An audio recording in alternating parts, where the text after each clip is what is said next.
देवबाणे येथे श्री सप्तशृंगी माता देवी यात्रोत्सव मोठ्या उत्साहात संपन्न. धुळे तालुक्यातील देवबाणे येथील श्री सप्तशृंगी माता देवी यात्रोत्सव आज दिनांक 22 मार्च 2026 रोजी पार पडला. तर गेल्या अनेक वर्षापासून या ठिकाणी श्री सप्तशृंगी माता देवी यात्रोत्सव पूर्वी परंपरागत अतिशय उत्साहात या ठिकाणी भक्तिमय वातावरणात पार पडत असते. त्यानिमित्ताने संपूर्ण गावातून भव्य लांगड मिरवणूक काढण्यात येते. लोकनाट्य तमाशा मंडळाचे देखील आयोजन या ठिकाणी करण्यात येत असते. तर देवबाणे येथील या श्री सप्तशृंगी देवी मातेचं मंदिर हे धनराज पाटील यांनी या ठिकाणी स्थापन केले असून गेल्या अनेक वर्षापासून या ठिकाणी यात्रोत्सव भरवित आहेत. यासाठी संपूर्ण गावातील सरपंच, उपसरपंच, ग्रामपंचायत सदस्य, सामाजिक कार्यकर्ते, ग्रामस्थ यांच्या सहकार्याने या ठिकाणी श्री सप्तशृंगी माता देवी यात्रोत्सव मोठ्या उत्साहात पार पडत असतो. त्यानिमित्ताने या ठिकाणी यात्रोत्सवानिमित्त विविध दुकाने थाटली होती, ज्यात प्रामुख्याने संसार उपयोगी वस्तू, गृहोपयोगी वस्तू, फरसाण, खेळणी, पाळणे यासह विविध दुकाने या ठिकाणी थाटलेली असतात. तर अतिशय उत्साहात श्री सप्तशृंगी देवी यात्रोत्सव मोठ्या उत्साहात पार पडत असतो. या यात्रोत्सवासाठी येथील सरपंच संजय बापू देसले, मंदिर विश्वस्त धनराज पाटील, माजी उपसरपंच ज्ञानेश्वर नाना मोरे, ज्ञानेश्वर देसले, पोलीस पाटील संदीप नागरे, त्याचबरोबर सामाजिक कार्यकर्ते बबलू पाटील, राजेंद्र देसले, बापू रतन, दगडू वंजारी, विलास देसले, हेमंत बाविस्कर, किरण देसले, प्रमोद देसले, कैलास पानसरे, शानाभाऊ देसले, प्रवीण देसले आदी सर्व पदाधिकारी यांच्या, सामाजिक कार्यकर्ते व ग्रामस्थ यांच्या सहकार्याने या ठिकाणी मोठ्या संख्येने या यात्रोत्सवासाठी सहकार्य लाभत असते. तर अतिशय उत्साहात सदर श्री सप्तशृंगी देवी यात्रोत्सव पार पडत असतो. तर या निमित्ताने या ठिकाणी आज संयुक्त मंडळ अधिकारी विकास भोगे, किरण भोगे, संजीव भोगे, संपूर्ण भोगे परिवार यांच्या उपस्थितीत या ठिकाणी आरती करण्यात आली. तर अतिशय उत्साहात श्री सप्तशृंगी देवी यात्रोत्सव या ठिकाणी पार पडला.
नाही ना, बरं जाऊ द्या. हा त्या देवबाणे गावले यात्रा श्री सप्तशृंगी मातानी जरा पायी पायी जावं शिवा मग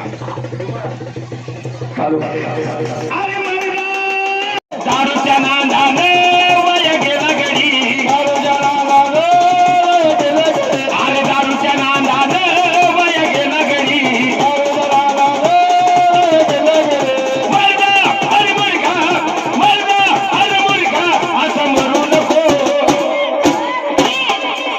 फोडून दारूनी बाटली अशी धरू नको, फोडून दारूनी बाटली अशी धरू नको, फोडून दारूनी बाटली अशी धरू नको.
पंडित पाटील, माजी उपसरपंच देवभाने, आमच्या इथं सालाबादाप्रमाणे या वर्षी पण आई कुलस्वामिनी सप्तशृंगी मातेचं यात्रेचं आयोजन जे ग्रामस्थ व आमचे बाबा धनराज लोटन पाटील यांनी आयोजन केलेले आहे.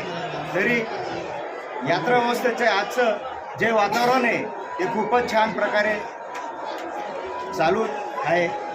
त्याचप्रकारे इथं बाहेर गावाहून काही जे ग्रामस्थ आलेले असतात त्यांना पण इथं खूप छान असं वातावरण चांगल्या प्रकारे दिसत आहे.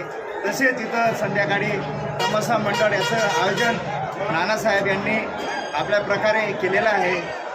यावर्षी असं वाटत होतं की नानासाहेब यांच्या 1 महिन्या अगोदर एका कारने त्यांचा ॲक्सिडेंट झालेला होता की यावर्षी यात्रेचं आयोजन कसं होईल.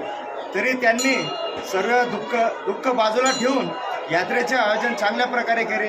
तरी त्यांचं आमच्या ग्रामस्थ वतीने आणि आमचे सरपंच संजय देसाई यांच्या वतीने आम्ही त्यांचे खूप आभार मानतो. त्यांनी असंच दरवर्षी त्यांचं हे जे परंपरा जी चालू आहे मातेची ती अशीच चालू ठेवावी.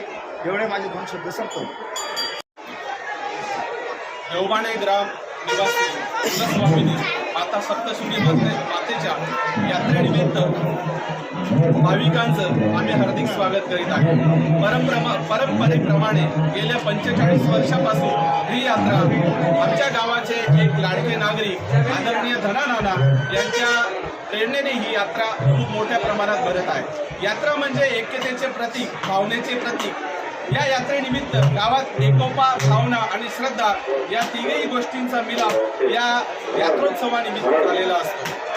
ह्या यात्रेनिमित्त पंचक्रोशीतील असंख्य भाविक नवसाला पावणारी आमच्या आळ्याट भाषेमध्ये सप्तशृंगी माता म्हणून आम्ही सप्तशृंगी म्हणतो. अशी नवसाला पावणारी आमची ग्रामनिवासी सप्तशृंगी मातेच्या यात्रेनिमित्त आम्ही देवबाणे ग्रामस्थांतर्फे हार्दिक स्वागत करतो. सप्तशृंगी माता की जय. देवबाणे गावातील सर्व ग्रामस्थांच्या वतीने सालाबादाप्रमाणे देवबाणे गावातील माता सप्तशृंगीची यात्रा भरवण्यात आली. तरी गावातील सर्व ग्रामस्थ तरुण मंडळी यांनी चांगल्या प्रकारे प्रतिसाद दाखवले आहे. त्यामुळे सगळे ग्रामस्थ आभारी. आपल्या गावातील धनराज लोटन पाटील हे आतापर्यंत ही यात्रेचं सगळं कारभार सांभाळत होते, पण आता सांभाळतायत. आता नानांचं थोडंसं वय झालेलं आहे आणि मागे अपघात पण झाला, ॲक्सिडेंट झाला. त्याच्यामुळे नानांनी सांगितलं तर आता बाबा ग्रामस्थांनी यापुढे थोडा सहभाग नोंदवा. त्याप्रमाणे गावातील आणि ज्याने काही मदत केली त्यांच्याकडून मदत ज्याच्या परिस्थितीने घेतलेली आहे. त्याप्रमाणे गावाची यात्रा परिपूर्ण भरण्यात आलेली आहे.